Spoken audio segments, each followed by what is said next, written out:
हम मीनू झा प्रणाम करै छी समस्त मिथिलावासीके।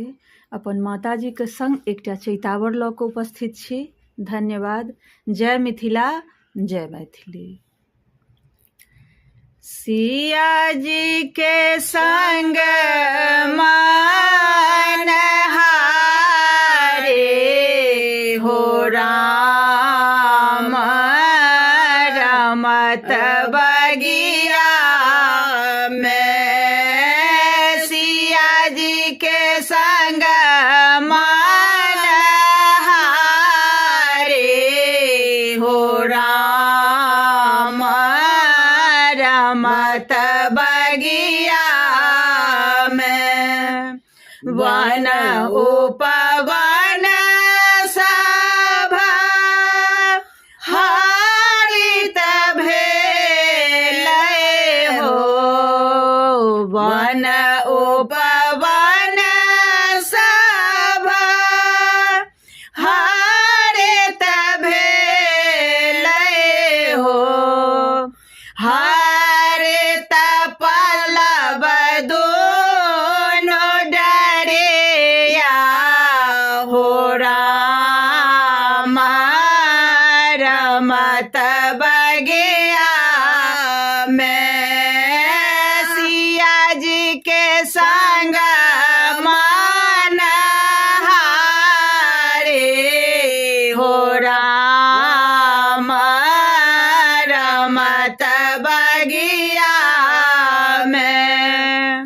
बेले चमेले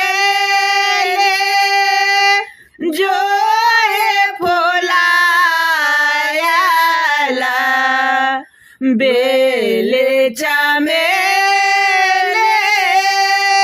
जो है फुलायला हो। कुंज वन में फूल आरा होले हो राम रमत बगिया में। सिया जी के संग मनहारे हो राम रमत बगिया में। कियो सखिलो बेली चमेले हो। कियो सखिलो बेली चमेले हो।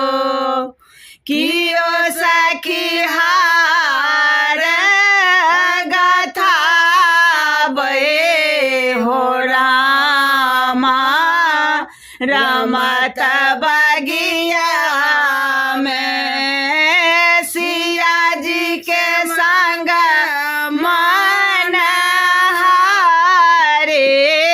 हो राम रमत बगिया में। हार गथाए सिया राम पहिराओला। हार गथाए सिया राम पहिराओला। सीताराम जिया हर सावे हो राम रमत बगिया